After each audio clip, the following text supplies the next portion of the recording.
இந்துக்களே புரிந்து கொள்ளுங்கள், இப்பொழுது உங்கள் நாடுகளில் இருக்கின்ற வளமை கூட இந்து சிவிலைசேஷனோட சோசியல் ஸ்பிரிச்சுவல் கேபிட்டலா என்ஜாய் பண்ணிட்டு இருக்கீங்க.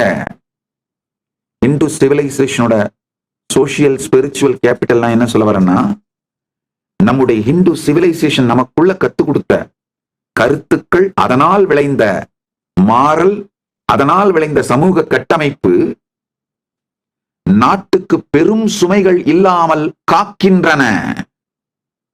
உதாரணத்துக்கு இந்த முதியவர்களை பார்த்துக் கொள்வது, பெற்றோர்களை பார்த்துக் கொள்வது.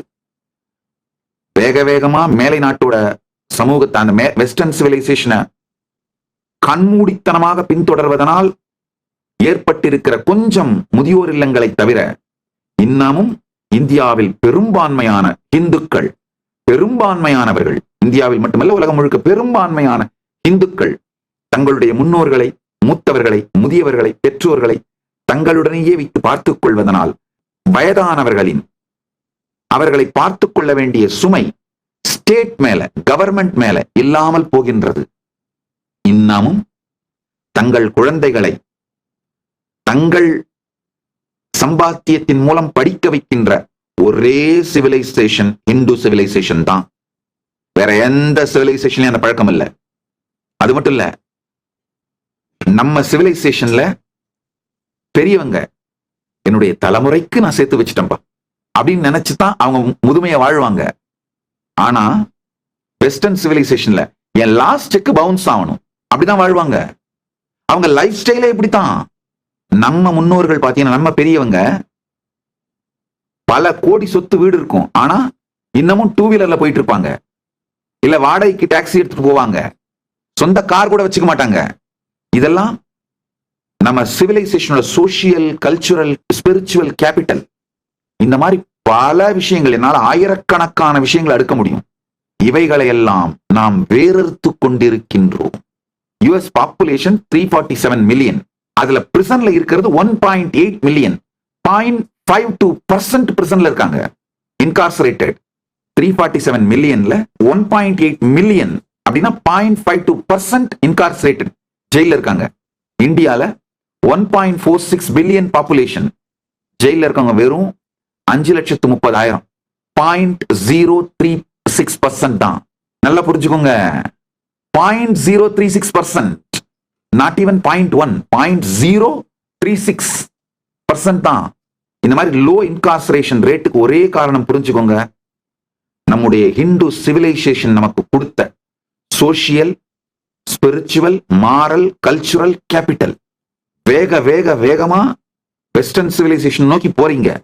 அது மாதிரியான லாஸ் ஏற்படுத்துறீங்க, அது மாதிரியான ஈகோ சிஸ்டம்ஸ் ஏற்படுத்துறீங்க, அது மாதிரியான டவுட்ஸ் ஏற்படுத்துறீங்க. சொசைட்டி, ஒவ்வொரு மனிதனுக்கும் ஃபால்ஸ் பிராமிஸ் கொடுக்குறீங்க. கவர்மெண்டே உங்களை எண்ட் பாத்திர முடியும்னு முடியாது. குடும்பம் வேணும், லார்ஜ் ஜாயிண்ட் ஃபேமிலிஸ் வேணும், டைட் நிட் ஃபேமிலிஸ் வேணும், அதோட இணைந்து வாழ்வதுதான் சுதந்திரம். ஆனா இப்ப என்ன நினைக்கிறோம், குடும்பத்தை வெட்டுவதை, எல்லோரையும் எடுத்தெறிவதை, சமூகத்தை அழிப்பதை, அதை தான் சுதந்திரம்னு கிளைம் பண்ணி டீச் பண்றோம். இப்ப எங்க போறீங்க? இதே மாதிரி இந்தியாலையும் 0.52% பாப்புலேஷனை இன்கார்சரேட் பண்ணணும்னா கவர்மெண்ட்டுக்கு என்ன எக்ஸ்பென்ஸ் ஆகும் தெரியுமா? இது கவர்மெண்ட் மேல எவ்வளவு பெரிய லோடு தெரியுமா? கவர்மெண்ட் மேல இருக்கிற லோடு மொத்த லிஸ்டிங் எடுத்தோம்னா, வயதானவர்களை பார்த்துக் கொள்வது, இந்த பென்ஷன், எல்டர்ஸ பார்த்துக்கிறது, எல்டர்ஸுக்கு மென்டல் கேர் கொடுக்கிறது, குழந்தைங்களை படிக்க வைக்கிறது, அவங்க ப்ரொடக்டிவான சிட்டிசனா மாறுற வரைக்கும் அவங்களை படிக்க வைக்கிறது, அவங்க ரிட்டையர் ஆன பிறகு அவங்களை பார்த்துக்கிறது. இது மாதிரி ஒவ்வொரு துறையை எடுத்தோம்னாலும் இந்துக்கள் அந்த நாட்டோட கவர்மெண்ட் மேல போடுற லோடு மிக மிக மிக குறைவு. லோயஸ்ட் லோடு, மினிமம் லோடோட இருக்காங்க. காரணம், நம்முடைய சிவிலைசேஷனுடைய சோசியல், கல்ச்சுரல், எக்கனாமிக்கல் கேபிட்டல். இது எதுவுமே புரியாம இந்து மதத்தோட economic impact, social impact, Hindu மதத்தோட ஸ்பிரிச்சுவல் சயின்ஸும் கல்ச்சரும் ஒரு நாட்டுக்கு எந்த அளவுக்கு மிகப்பெரிய நன்மையாகவும் பலமாகவும் இருக்கிறது என்று தெரியாமல், தெரிந்து கொள்ள விரும்பாமல், புரிந்தும் அதை பற்றி கவலை இல்லாமல் கொடுமையான வேகத்தோடு நம்முடைய சனாதன இந்து தர்மத்தோட சிவிலைசேஷனை அந்த வாழ்க்கை முறையை வேறறுத்தே தீர்வோம் என்று வெறித்தனம் கொண்டு இயங்கிக் கொண்டிருக்கும் தீய சக்திகளே, அவைகளின் பின்னால் சென்று கொண்டிருக்கும் மூடஹிந்துக்களே, புரிந்து கொள்ளுங்கள். நீங்களும் 0.52% பாப்புலேஷனை இன்கார்சரேட் பண்ற அந்த ஸ்ட்ரக்சரை தான் நோக்கி ஓடிட்டு இருக்கீங்க. பள்ளிகள் எல்லாம் இடித்து சிறையாக்கிக் கொள்ளுங்கள். பள்ளிகளில் பகவத்கீதையை மறுப்பதாலே அவைகளை சிறையாக்கி சிறையிலே நிரப்பி சிறையிலே பகவத்கீதை படித்துக் கொள்ள அனுமதித்து இப்படிதான் நடந்துட்டு இருக்கு. இதை நோக்கிதான் ஓடிட்டு இருக்கீங்க. புரிந்து கொள்ளுங்கள். இந்த புத்தாண்டில் ஆன்மீக விழிப்பு, உயிர்மை, நமக்குள்ளும் நம்மை சுற்றி நடப்பவற்றையும் ஆன்மீக விழிப்புணர்வோடு பார்க்க துவங்குங்கள். 2026 உங்களுடைய ஆன்ம விழிப்பிற்காக, உயிரை உயிர்ப்பிப்பதற்காக, உங்களுடைய தனிப்பட்ட ஆன்ம விழிப்புக்காக, உங்கள் உயர்வுக்காக செலவிடுங்கள். இந்த 2026 உங்களுக்குன்னு எடுத்து வச்சிருங்க. போதும். யார் யாருக்காகவெல்லாமோ உழைச்சது, ஓடுனது, அலைஞ்சது, அழிஞ்சது போதும். இந்த 2026 உங்களுக்கு உங்கள் உடல் நலத்தை மேம்படுத்துவது, உங்க உடலை பற்றி நீங்கள் வைத்திருக்கும் கருத்தை சரியானதாக, முழுமையானதாக ஆக்குங்கள். அப்ப தானாவே உங்கள் உடலை பற்றி நீங்கள் வைத்திருக்கும் கருத்து முழுமையானதாக ஆனாலே உங்களை அறியாமலேயே நீங்களே காலையில 4 மணிக்கு எந்திரிச்சு யோகா பண்ண வந்துருவீங்க. பிரம்ம முகூர்த்தத்துல தூங்கக்கூடாது. என்னுடைய பயாலாஜிக்கல் கிளாக் பர்ஃபெக்டா வேலை செய்யணும்.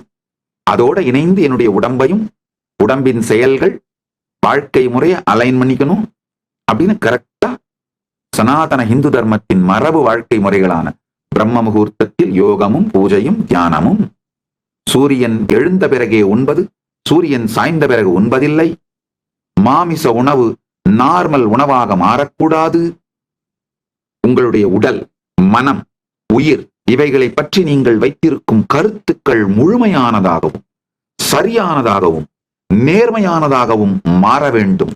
அததான் ஆன்ம விழிப்புணர்வுன்னு சொல்றேன். நீங்க உங்க வாழ்க்கையில வேற ஒன்னும் பெருசா சாதிக்க வேண்டியது இல்லைங்க. உங்க உடல், மனம், உயிர், வாழ்க்கை இவைகளை பற்றி வைத்திருக்கின்ற கருத்திலே தெளிவு வந்தால் மட்டும் போதும்.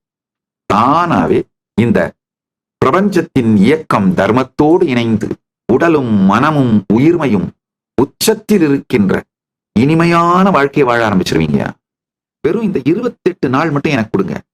எனக்கு கொடுங்கன்னா நான் உடனே உங்களை ஆசிரமத்துக்கு வந்துருங்கன்னா கூட கூப்பிடல. அப்படி வந்திருக்க முடிஞ்சா வாங்க. கைலாசா திருவண்ணாமலையோட கதவுகள் திறந்தே இருக்கின்றன. ஜனவரி 1ஆம் தேதியிலிருந்து 31ஆம் தேதி வரைக்கும் இலவசமாக பரமசிவ சேனை நிகழ்ச்சி நடக்குது. உணவு, தங்குமிடம், வகுப்புகள் அனைத்தும் இலவசமாக கொடுத்து வகுப்பு கொடுக்குறேன். அது 5 லட்சம் ரூபாய் பெருமானுடைய ப்ரோக்ராம் இலவசமா கொடுக்குறேன். அது ஒரு பக்கம். 2வது, இந்தியா முழுக்க யாத்திரை பண்ணணும்னு நினைக்கிறவங்களுக்கு, பரிவராஜ யாத்திரையா போகணும்னு நினைக்கிறவங்களுக்கு இந்த 1 மாத வகுப்பையும் இலவசமா கொடுத்து, 5 லட்சம் ரூபாய் பெருமானுடைய வகுப்பையும் இலவசமா கொடுத்து, நீங்க யாத்திரை போறதுக்கு குறைந்தபட்சம் 1 லட்சமாவது ஒவ்வொருவருக்கும் செலவழிக்கின்றேன். கைலாசா திருவண்ணாமலையில் நடைபெறும் பரமசிவ சேனா பயிற்சி முகாமில் இணையுங்கள்.